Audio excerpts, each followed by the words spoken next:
은혜를 아는 사람은 은혜 앞에서 낮아집니다. 은혜가 무엇인가를, 소중한 것을, 귀한 것인 걸 깨닫는 사람들은 자기가 누구인가를 알게 됩니다. 나는 이방인 여자인데 어찌하여 당신이 내게 은혜를 베푸십니까? 이건 뭐 당연할 수 있습니다. 마땅할 수 있습니다. 아니, 더 달라고 요구할 수도 있었을 순간입니다. 왜냐하면 가난한 사람이고 불쌍한 사람이고 과부이고, 당신은 유력한 사람 아닙니까? 부자 아닙니까? 당신은 마땅히 줘야 되는 거 아닙니까? 라고 윽박지를 수도 있을 것입니다만은 그렇지 않습니다. 당신이 어찌하여 나에게 은혜를 베푸십니까? 어찌하여? 들어본 이야기 아닙니까? 무비보셋이라는 불구자 있었습니다. 보드발에 다윗이 어느 날 그 아이를 생각해서 식탁에 데리고 와서 밥을 먹으라고 합니다. 그때 무비보셋이 다윗에게 이렇게 눈물을 흘리면서 말합니다.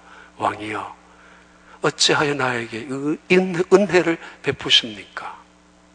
어찌하여 당신이 감히, 당신은 왕입니다. 왕이 나를, 짐승, 개를 말합니다.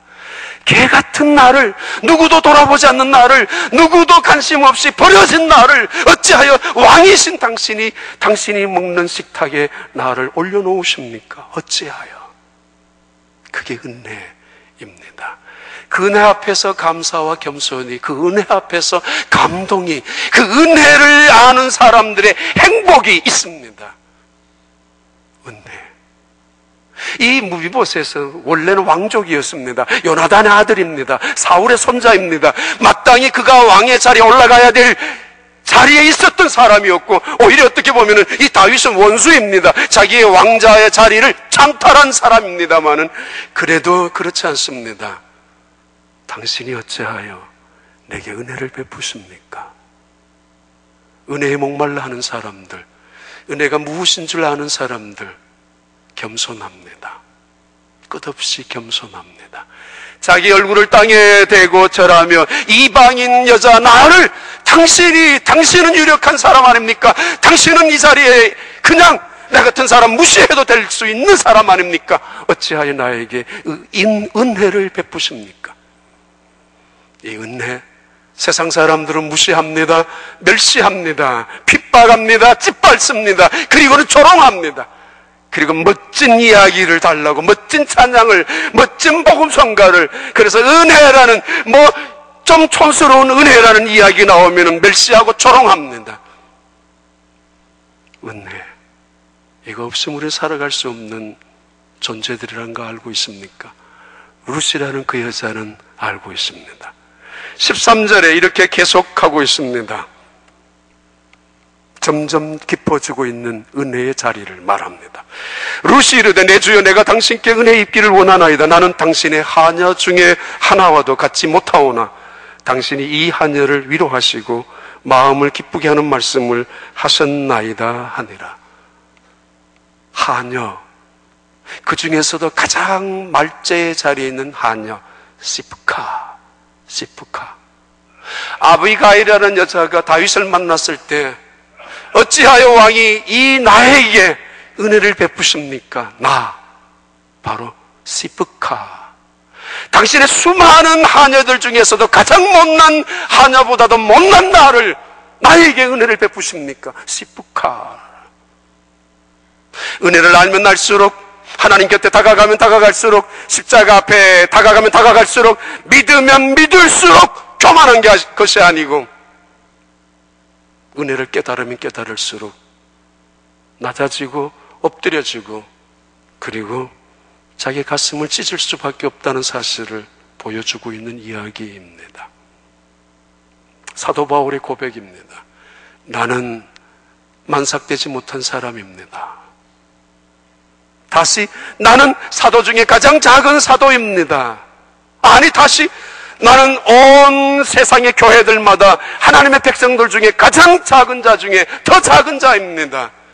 믿을수록, 섬길수록, 은혜를 알수록, 하나님을 믿을수록, 믿음이 무엇인가, 은혜가 무엇인가를 맛을 알수록 그리고 마침내 나는 죄인 중에 괴수라고. 10년 믿었다고요? 20년 믿었다고요? 성경을 안다고요? 성경 배웠다고요? 남들보다 더 많은 직책을 가졌다고요? 은혜도 받아봤다고요? 그래서 할 말 다 하고 살아간다고요? 누가 그러던가요? 어디 그러던가요? 죄인 중에 괴수입니다. 오직 은혜입니다. 오직 은혜입니다.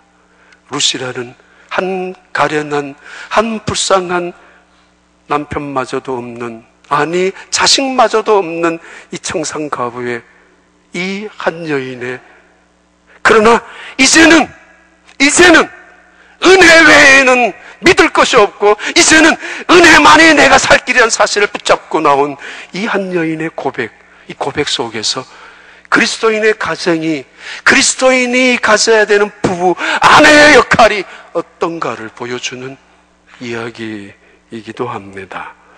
잠언 31장 10절 말씀입니다. 누가 현숙한 여인을 찾아 얻겠느냐? 그의 값은 진주보다 더하니라. 현숙한 여인에 대한 설명인데 11절부터 13절까지 이렇게 나옵니다. 그런 자의 남편은 그를 믿나니 산업에 핏절지 아니하겠으며 12절에는 그는 자는 살아있는 동안에 그의 남편에게 선을 행하고 악을 행하지 아니하느니라. 현숙한 여인은 첫째 부지런합니다. 두 번째 13절에 그는 양털과 삼을 구하여 부지런히 손으로 일하며 그리고 함부로 수다 떨며 남의 허물을 들춰내며 말하지 않는 사람이라고 13, 14절에는 이야기합니다. 부지런한 여자, 그래서 자식들을, 남편을, 집안의 모든 일꾼들까지 먹이며 입히며 그리고 베풀어 나가는 부지런한 삶, 낮이고 밤이고, 그리고 동시에 손은 그렇게 부지런하고 발도 부지런하지만 입은 언제나 침묵할 줄 아는 여자, 현숙한 여인을 이야기하고 있습니다. 이 잠언 31장에 그 현숙한 여인을 바로 어떤 여인인가 결론을 내는가 하면은 그 지혜로운 여인을 아름다운 여인이라고 말하지 않습니다. 고운 여인이라고 말하지 않습니다. 31장 봐봐요. 28절부터 30절. 그의 자식들이 일어나 감사하며 그의 남편은 칭찬하기를 덕행 있는 여자가 많으나 그대는 모든 여자보다 뛰어나다 하느니라. 30절. 고운 것도 거짓되고 아름다운 것도 헛되나 오직 여호와를 경외하는 여자는 칭찬을 받을 것이라. 오직 여호와를 경외하는 그 여자를 현숙한 여인이라고 하고, 그 현숙한 여인은 교양과 우아함으로 현숙이 만들어진 사람이 아니고 은혜를 사모하는, 은혜가 무엇인지 깨닫고 있는, 믿음을 갖고 있는 여자라는 말씀을 가르쳐주고 있는 말씀입니다. 한 번 더 봐요. 잠언 19장 13절 14절에 이렇게 말합니다. 그 아내를 가리켜서 미련한 아들은 그 아비의 재앙이요 다투는 아내는 이어 떨어지는 물방울이니라. 14절. 집과 재물은 조상에서 상속하거니와 슬기로운 아내, 지혜로운 아내, 바로 믿음의 아내, 현숙한 아내, 동일한 의미입니다. 여호와께로서 말미암느니라. 아내는 또는 남편은 하나님이 주신 최고의 선물이라는 것입니다. 집은, 땅은, 재산은 상속받을 수도 있고 노력해서 얻을 수 있는 것이지만은 그것을 말합니다.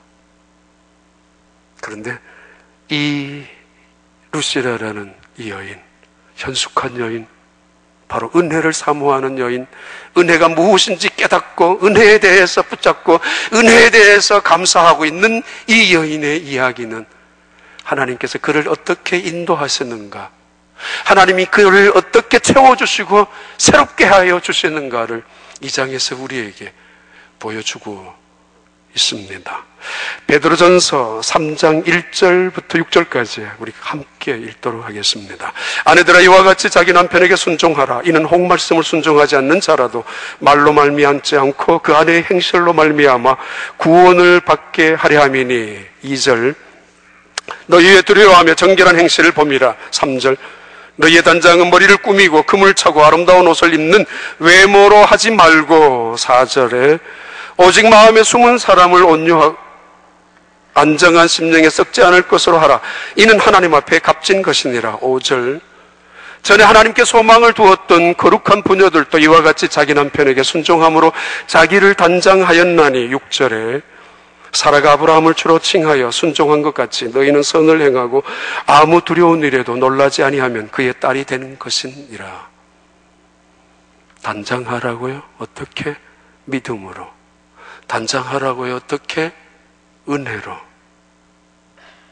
베드로전서 사도 베드로는 역시 같은 말씀을 하고 있습니다. 자, 그런데 중요한 것은 은혜를 알고 은혜에 대해서 목말라 하며 은혜를 값진 것으로 여기고 있는 이 한 여인, 룻이라는 여인을 하나님께서 인도하시는 사건이 오늘 본문의 중요한 키 월드입니다.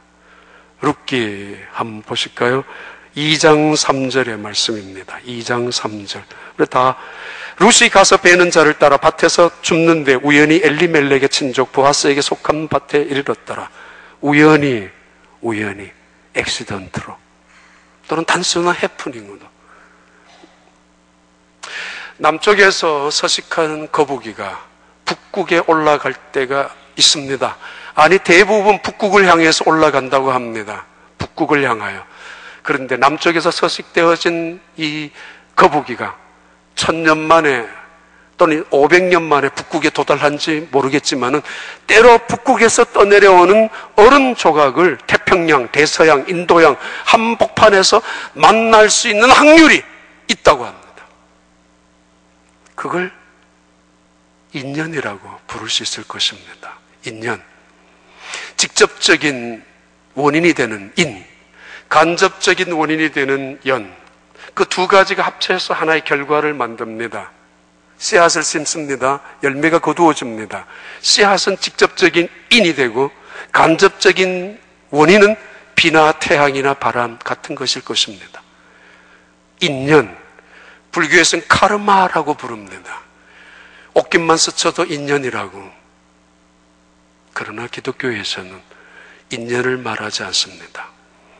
룻기 2장 3절에서는 우연히 룻이라는 한 여자가 보아스가 갖고 있는 땅의 밭에 들어갔다고 말하지만은 오히려 암시하는 듯한 이야기지만 오히려 강조하고 있는 말씀으로 들려지고 있습니다. 하나님이 직접 개입하고 있고 하나님이 그 룻이라는 은혜를 사모하는 은혜만을 붙잡고 살아가려고 애쓰는 그 여인을 하나님께서 인도하시고 있는 직접적인 표현은 아니지만 간접적으로 오히려 강조하고 있습니다.